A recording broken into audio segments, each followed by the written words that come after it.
Is Ivica Zubac the missing final piece for the Pacers? Will they need to do more in the future? Plus, why the two-way contract players will actually be a key point of strategy for the Pacers the rest of the way, and a big news item and a small one for you to keep an eye on the rest of the way. You'll get it all today on the Locked On Pacers podcast.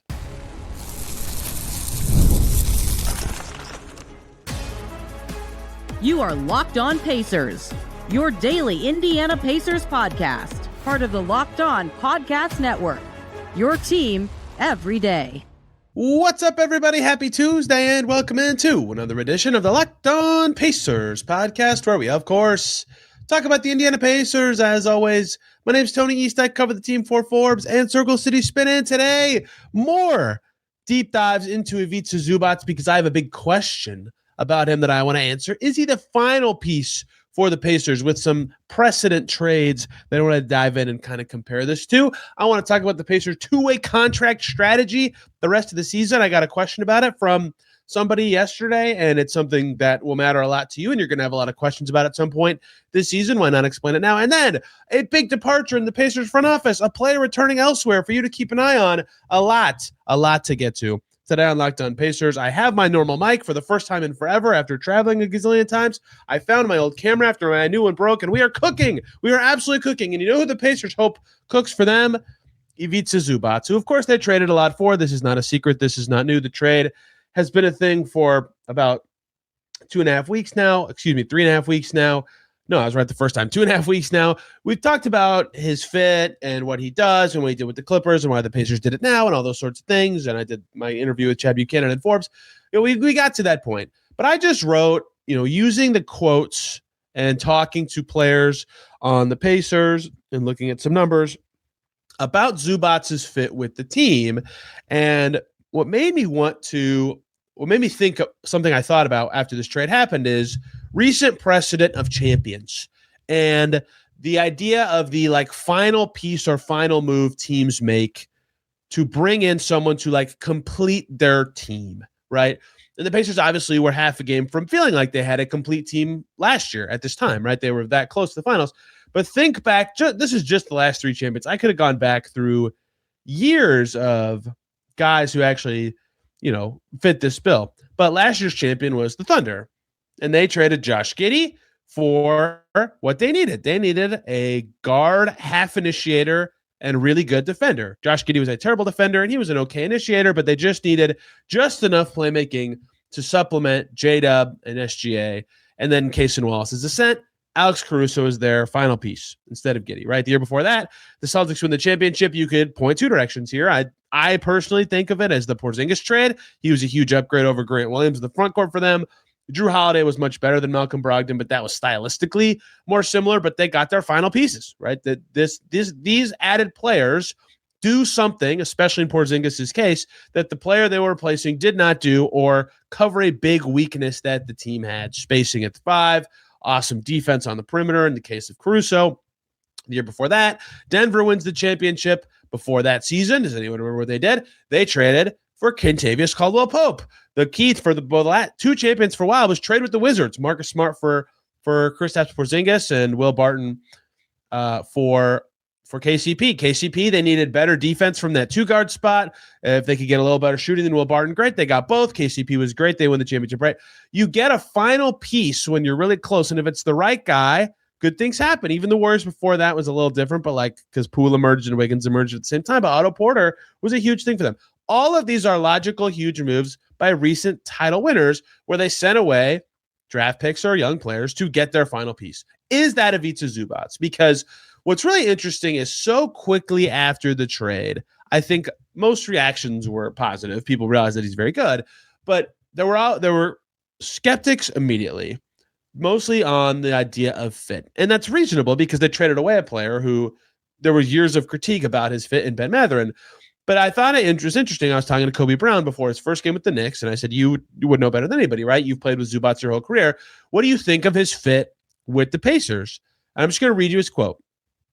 Maybe I'm not because I have the wrong tab open. Nailing this start of this. I almost read the wrong quote. That would have been really embarrassing. But when it comes to Zubac and his fit with the Pacers, let's keep scrolling until we get there.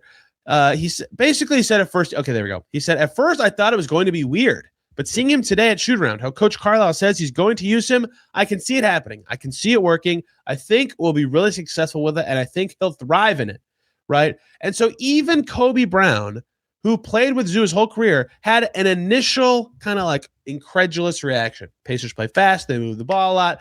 Is that really a Zubac's thing? And I think, first of all, I don't know why that can't be something he does. He's never been asked to do it. The Clippers play few passes, mid-tempo ball. The Pacers don't. Okay, he'll just have to play different. Just because he hasn't doesn't mean he can't. His average speed this season in games would be the slowest on the Pacers. His average speed and Miles Turner's average speed this season are very close. Miles Turner's average speed last season was much higher because the Pacers asked him to move more, right? So I get the skepticism of that, but also Kobe Brown saw one shooter and was like, oh, I get it. And that's where I think that the natural thinking of here's what the Clippers do and here's what the Pacers do these styles mesh, does Zubac mesh, misses so much of what this is. And it's more so what I talked about at the start, going through these past finals teams. It is more that he plugs the holes that the Pacers have and have had at the center spot. And Rick Carlisle kind of said that the second they made the trade, right? He's doing his presser at the practice setting about the deal and about all these things. And he says, we have a great need. He brings things to the center position we haven't had in my tenure here. And then when he was asked to touch on those things, he talked about physicality around the rim and his rebounding and screen setting, all those things. And I'll talk about what other players have said. But that is like what Caruso did for the Thunder, right? They got beat by the Mavs. They could not stop the Mavs' perimeter attack at all. The Mavs made a gazillion threes that series when the Thunder lost in the second round 2 years ago, right? The Celtics lost to the Heat. They needed more spacing, right? Their offense wasn't quite good enough. They did a lot of bad things in that series, although they almost came back from down 0-3. The Nuggets lost to a billion teams in the Jokic era for various reasons, but Jokic was great. Jamal Murray was pretty good. They needed some other guys to finish plays, and they definitely needed more defense. They slowly added Aaron Gordon and KCP. They got enough shooting from those guys. The Warriors were obviously already title, winners, but getting more out of their bench was huge for them. Zubac fills the holes, and that's why I think he can be the final piece that elevates the Pacers. Will it be for a championship? TBD. But the things that they need from a center and have not had that they keep pointing to are like, think back to many playoff series, really, but I think back to Bucks series when I think of this. Like the Bucks were constantly switching who Brook Lopez and Bobby Portis were guarding to start games, right? Sometimes Portis was on Siakam, sometimes Portis was on Turner. Like that's not possible anymore. If you put Portis on Zubac or you put a smaller non-center on Zubac, he's just going to go in the post and put you under the rim and score, right? He shot over 70% at the basket like every season for the last 6 years. He shot over 60% true shooting since every season since 2018-19, right? He's such a post threat that they haven't had. Turner got a lot better at that. That wasn't his thing. He was going to fade away and take a jumper over guys. He had good touch. Not the same thing as what Zubac does. The Pacers are great at many things. They're above average on defense last year. They were 28th in rebound rate. Zubac led the NBA in total rebounds on offense and defense last year. And he led the league in total rebound rate before that. Pacers were 14th in defense last year. They just added who voters said was the sixth best defender in the NBA last year, right? What he does, and their defense was actually 14th in defensive rating last year, but clearly the Pacers could stand to grow defensively, right? He just clearly plugs so many holes that they have. He does something that nobody really does. Cross-matching won't be possible. Rebounding, they'll be at least good at, maybe not great. They'll be awesome on defense at times. A Nembhard, Nesmith, Zubac, Siakam quartet. One, altogether, is a very good defensive group. But two means if you just keep two of them on the floor at all times, even one, your defense should be pretty good, right? And so that is what I think the Zubac trade is about more than anything, with more time to review the quotes, look at the stats, put a story together about it is, yeah, maybe there's going to be some like very, very generic style concerns. Jay Huff's not very fast. He started the season trying to figure out how to play with the Pacers. There's no questions about that anymore, right? He's figured it out. Why can't Zubac figure it out? I think he will. And he'll, unlike Huff, who played like the Pacers' old center, Miles Turner, Zubac will plug all these holes and do things that they just haven't had before. If he can make corner threes, which is something he talked about possibly being there for him. If he can just get the ball side to side with the handoffs, he'll fit in the style right away. And he'll also be an awesome defender, rebounder, and lots of things. So I think intuitively, everybody had the same thought process of like, oh, I wonder if he'll fit. Oh my gosh, he's going to be awesome at all these things they're not very good at. But when you look at recent history of champions, and when you look at specifically what the Pacers will need Zubac to do and what their old centers have done in other places in terms of their tempo, it's reasonable to me, especially with Jay Huff data points, to assume that eventually he will be able to play the way they need him to, and he'll be very good at stuff that they also need him to. Seems like a great fit to me. You can read more about this in Forbes. I wrote a story on it. But I wanted to add the context of recent title team trades and recent title team additions, and perhaps another team will be added to that list this season. Okay, let's talk about not the Pacers starting players, but their two-way players, because a big thing that people have been asking about, Quentin Jackson was inactive, for example, for the first game they played in D.C. Ethan Thompson and Taylor Peter were active when they played the Mavs on Sunday. Why are they not playing? What's going on here? Some of you know some of the rules, some of you don't. There's a lot going on here. We're going to explain it and what the Pacers might do about it coming up here on Locked On Pacers. But first, everybody, let's talk about Indeed. Workplace chaos. Deadlines are stacking up. Your inbox is overflowing. There's one position you have to fill that's still sitting open with the pressures on, and you need the right hire. This is a job for Indeed sponsored jobs. They help you reach people who actually fit what you're looking for, skills, experience, and location to you. I'm not just hoping the right candidate stumbles across your post. And here's a stat that says it all. In the minute I'm going to be talking to you here, companies like yours will make 27 hires on Indeed, according to their data worldwide. So if you're hiring, spend less time searching and more time interviewing candidates who check all your boxes with Indeed sponsored jobs. Spend less time searching and more time interviewing candidates who check all those boxes. Less stress, less time, more results. We need the right person to cut through the chaos. This is time for Indeed sponsored jobs. And listeners of this show will get a $75 job sponsored credit to help your job get the premium status it deserves at Indeed.com/podcast. Just go to Indeed.com/podcast right now. Support this show by saying you heard about it on Locked On Pacers. Indeed.com/podcast. Terms and conditions apply. Need to hire. That is a time for Indeed sponsored jobs. We're back here on Locked On Pacers. Thanks for making us your first listen today and every single day, or second listen. Locked On Kings. Great news for the Pacers. The Sacramento Kings won a game. The first time in 17 games. They're up to 13. Creeping up, but they beat the Grizzlies, who the Pacers would also like to win some games. But that's what I talked about on yesterday's show. There's going to be games where these teams play each other. Someone has to win. The Kings won a game. Locked On Kings will have more. And if you want to be a part of the new Everydayer Club, you can get Locked On Pacers ad-free. Plus, members-only exclusive Discord access. Join at the URL in the description of this podcast. Okay, let's talk about two-way contract players. Quentin Jackson was inactive in the first game against DC, or in DC, excuse me. What? Weird, right? Ethan Thompson and Taylor Peter played, and Cam Jones got hurt mid-game. They could really use another point guard. And then last night, 2 nights ago for you listening, the Mavs are in town. Taylor Peter is inactive. Ethan Thompson is inactive. The Pacers had so many healthy guys that those two might not have played anyway. It's not no harm, no foul there. But they didn't play for the Boom the same day. So what's up with all this? What is the actual situation for this? And what is this new rule that someone asked me about? So, two-way contracts. You all understand this part. This is not a new thing. I'm not teaching you something new. Maybe some of you it is. Every player on a two-way has 50 game days every season that they can be active for. And that doesn't mean they play in the game. That means the Pacers list them as active because maybe they need them and then they don't play them, or maybe they don't need them at all, but it's an experience thing. There's just a million reasons to actually do it. And to this point in the season, of the 50 games Quentin Jackson will be permitted to be active for, he's been active 34 times. So he has 16 more.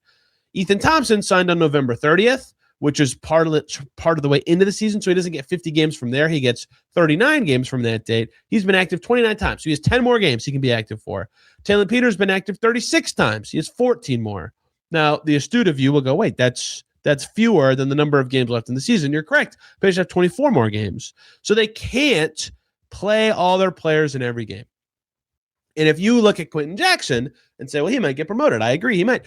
So if he does, whoever backfills his spot, same thing I just mentioned with Thompson, would not be eligible for 50 games the rest of the way. They'd be eligible for whatever 50 over 82, that ratio, times the number of days remaining in the season. That is how many, or the ratio of days remaining in the season, that is how many active days they would have left if they sign on the final day teams can sign two-way players to. That's about 11. I think it's 12. right? So it's not very many. It's not enough to get through the whole season. And from that March 4th date to the end of the year, I think the Pacers have 19 more games, 20 more games, right? So that is what the Pacers are running into right now is the first, put to the side the second thing I'm about to teach you, they have fewer games available for these guys than games left. So they actually have to be strategic in how they use them and when. And Rick Carlisle mentioned like that two-way players are going to be something they are evaluating down the stretch of this season, right? They want to look at those guys. They want to get up close and see what they can do. And that's meaningful for Jackson because, he might prove that has certainly already proved that he belongs on a standard deal. And for Peter and Thompson, they have contracts that run into next year. They both have 2-year 2A deals, right? So you really want to know, do they belong on the actual team next year? Should they come to Summer League? Should they come to training camp, right? How good are they? You really want to see them and see how good they are. So I expect you'll see lots of them play all the time. So far, all of them, or at least one of them, has been active in every game since the All-Star break ended. But they can't all be active the rest of the way. And if another one is signed on March 5th, that becomes even more challenging. So what are the Pacers going to do here? And what's this other rule I mentioned? Well, here's the other rule. If a team has fewer than 15 players on their roster, then they're only allowed 90 total active days from their two-way players in a season. The point of that being what the NBA does not want teams to do is not sign 15 players and then just use two-ways as their fake 15th roster spot and just keep waiving and signing guys, right, to be cheap. They don't want that. So you only have 90 days. The Sixers ran out. It was a big problem for them this year. They had to have Jabari Walker just go chill out on the side because he ran through his days and they converted Don Barlow, right? The Pacers have had less than 15 players since Tony Bradley was gone, right? It's been a couple weeks of that. However, they've only used 13, I believe. I'd have to double check. I think that's actually probably not quite right. 1, 2, 3. Oh, this is so exciting for everybody that I can just count. I think it actually is about that. They've used about 11 to 13 of their sub-90 two-way days. So that sounds like a problem. They don't have 15 players. They can only use 77 more two-way days. However, Jackson, Peter, and Thompson combined only have 40 more two-way days. So that rule doesn't matter. The Pacers don't need a 15th player to use up all their two-way guys, but they do have to figure out how they're going to do this. Right? They can't just use all these guys every single game and then they get to their, 10 games, 8 games left in the season and go, crap, we can't play any of them. That'd be stupid roster management. That's dumb. If anything, I think that what they should try to do is get to a point where for their last 10 to 15 games, they can basically play all of them every night. Ethan Thompson's going to make that hard because he can only be active for 40% of the games the rest of the way. But there is what they've done already is shown what they can do about it. And that is stagger them to some extent, right? Thompson played the first game in DC. Jackson played the second, right? So if they split it up so it's like 2/3 of them every game, that gets you pretty close to the rest of the season. That'd be, if you are active for every 2/3 of the games the rest of the way, that's 16. There's 24 games left. That Jackson has 16 games left, although we'll see if he gets converted. Peter has 14. You could basically get to the end of the year doing that way. Thompson, there'd still be some juggling to go. However, there is one more consideration for me to throw into this. If this was just the NBA, that'd be great. The G League also exists. The Boom are pretty good when they have their 2A guys. The Boom are in 6th place right now, so they would be making the playoffs if the season ended today. I think they're 2.5 up on a spot with a little over a month to go. I can't remember exactly how many Boom games are left. I think 11 more games for the Boom this season, so they could make the playoffs. And that's more chances for their 2A guys to play. But what you wonder is the best way to use these Boom guys or the 2A guys is how much Boom time do you give them to keep their days alive for the Pacers for late in the season? Because, obviously they're trying to evaluate those guys, but 2A players or guys at the back of your roster are more susceptible to mistakes or are more likely to, cause or be a part of a losing situation. Not that they're bad or, they often become good. Quentin Jackson has certainly become good. They have to play to become good. So they are, let's say, good players to play in games that the Pacers might want to lose. They play Memphis on Sunday. Then they play in Sacramento a couple weeks after that. But outside of those 2 games, they don't have any double. Both teams probably maybe want to lose games until April 9th. So it's possible that because the G League season goes to late March and into early April, if you make the playoffs, and because the Pacers are about to have a stretch of lots of playing good teams with winning intentions stretch, I think from March 4th right? That is the game after the Memphis game. Till April 9th, the Pacers could basically send their two-way guys to the G League. Not Quentin Jackson, probably. He's probably with the NBA guys for a long time outside of that Sacramento game on March 10th. And then they're getting them development time there. They can call them up as needed. They can stagger them. And then once the boom season is over, or if they sign a different two-way guy, or if they get to a point where all of them can play in every game the rest of the way, then they recall them and bring them up the rest of the way, right? That's kind of how I would handle it as them. I understand if there's some other games that like specific games they might want to have those guys with the NBA club for, but you know, when they go on their road trip, the first three games are LA, and Portland. Like, do you need them for those? Right? When it's Phoenix, New York, Milwaukee, New York, Portland, San Antonio, Orlando, both LA teams, Miami to close out March. You don't need them for those specifically, although you'd like them to play against good teams. So that's what I expect to be the case, just some juggling of go play with the boom, come play with us. Okay, it's just you two this night, it's just you that night, you know, all those sorts of things, which is a key consideration as they evaluate a recent draft pick in Taylor Peter, a good player in Quentin Jackson, and somebody who every time he plays for the boom scores a gazillion points in Ethan Thompson. Figuring that out does matter. And it is of consequence for the Pacers, both in terms of potentially their long-term and certainly their short-term results. Okay, someone is leaving the Pacers front office. A key player is returning for not the Pacers. That is going to matter a great deal to you and the Pacers. And we're going to talk about all that to close out today's Locked On Pacers.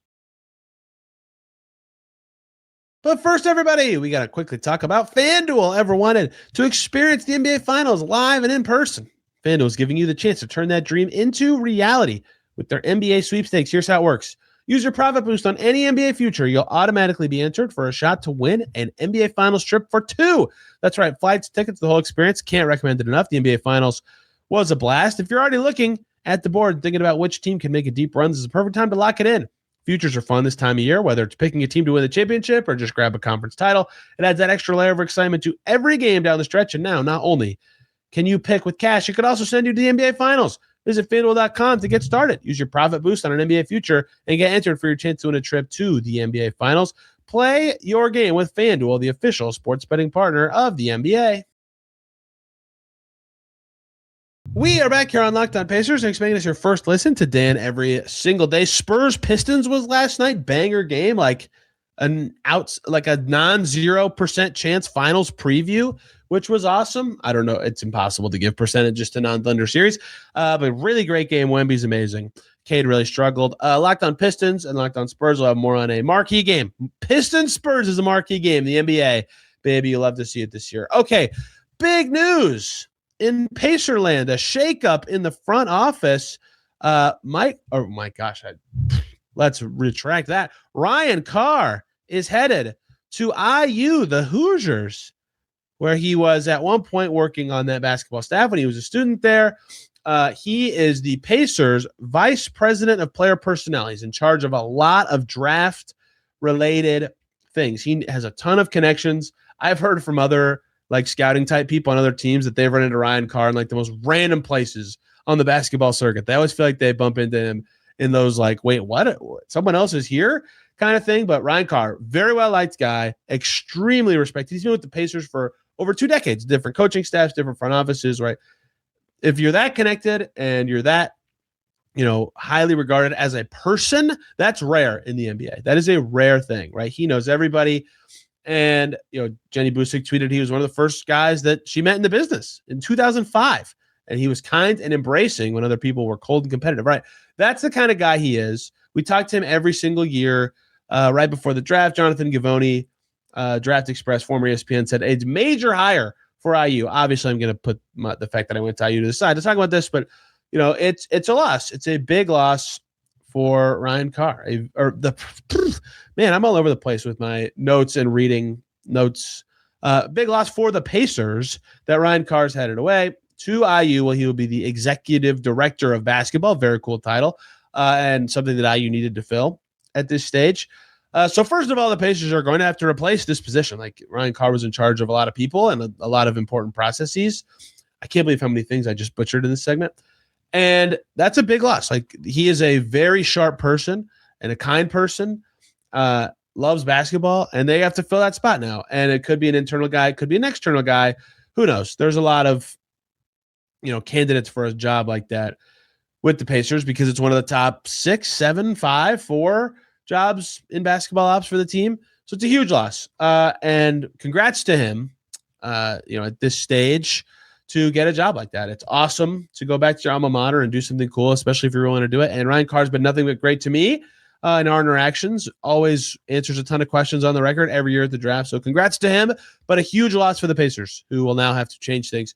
Key year for the old scouting department, especially potentially coming for the Pacers. So they'll have to fill that spot. I'm sure some shakeups could be coming to the structure of the front office. They figure out the right person for that, but good for IU as well to get somebody who, a lot of people were very excited about that hire for the Hoosiers. So that's news item number 1 that you need to know about. Number 2 comes from New Orleans. What? Yes, really. So I believe it's 24th now. New Orleans, they play tonight, and Dejounte Murray is going to be available to play in the game for the Pelicans. And you might be thinking, who cares? And now, 1, you should care because Dejounte Murray's been out with an Achilles injury, and it's fun when good former All-Star players return. But 2 is the Tyrese Haliburton of it all from the Achilles part. They've grown close. Haliburton's admitted that from this process. I think all the Achilles guys have, chatted about the recovery process and how much it sucks and, use each other to make it not so miserable. So Murray tore his Achilles on January 31st, 2025. If you're looking for any sort of timeline in the modern era of returning from an Achilles, every team is different, every medical staff is different, every player is different. That's not a hard and fast, like it's going to take a year plus 25 days, right? It's going to take how long it takes, but that's how long it took Dejounte Murray. And a lot of people have looked at Tatum, who's like practicing with the Celtics, the main Celtics to be clear, and doing all these things is like, oh, if he's back on the court, 10 months, 9 months after, why couldn't Haliburton have played this year if it was the right thing for the Pacers? Well, Haliburton got hurt in June, right? 10 months after that is still late April, like April 22nd. That's after the season. If he got on the Murray timeline, he wouldn't be ready to play in a game till July 25th. Like he would miss Summer League. It'd be hilarious if Tyrese Haliburton played Summer League, right? So first of all, a timeline to monitor there. Not really relevant to the Pacers' current season, but just generally when it comes to Haliburton doing full basketball activities and all sorts of things of that nature. But the thing you can watch in New Orleans this year is Dejounte Murray like any good, right? How he plays and how dynamic he looks, will be of significant importance for all these Achilles guys, right? Everybody talks about the increasing modern medicine. Kevin Durant's been awesome and all this stuff. Wes Matthews was good, right? A lot of guys have come back from the torn Achilles of late, and it has not been so damaging for them. Okay. Dejounte Murray, all defense guy in 2018, all-star this decade, 2022. Dejounte Murray was an all-star. This was not that long ago, right? He has played in a lot of games, 78 the year before last, 74 the year before that, right? This is a guy who typically stays healthy, typically plays at a pretty high level, twitchy, gets to the basket, good defender. What does he look like now? Is he like Isaiah Jackson was just a test case? I would tell you after the Pacers traded away Isaiah Jackson at the beginning of the season, he looked a little different, I suppose. But by the end of his time when they traded him, he just looked like a little bit beefier of the same version of himself, like same athleticism, moved pretty well. So this is a higher volume Dejounte Murray test case for some level of expectation for Haliburton's play upon return. It'll be a little different because Haliburton will have more time, different team context, all sorts of things like that. I totally understand. But this is the first player of this crop of Achilles tear, like stud guys, that's returning. And I think that's noteworthy. I personally will be tracking that and seeing what's going on and seeing if it has any sort of relevance to the Pacers or not. And that is everything for today's Locked On Pacers. Tomorrow, we're talking Pacers Sixers. I forgot who they played for 2 seconds. I apologize for not having a guest today. I told you I would, and then I had to go to the vet all day, and that was not very fun. But we will presumably have one on Thursday and several next week. I got to get back on it. I have not had enough. I apologize. Thank you all so much for listening today. You can find me on social media at Tony R. East and this podcast at Locked On Pacers. Back tomorrow talking more Pacers. Till then, everybody have a wonderful day.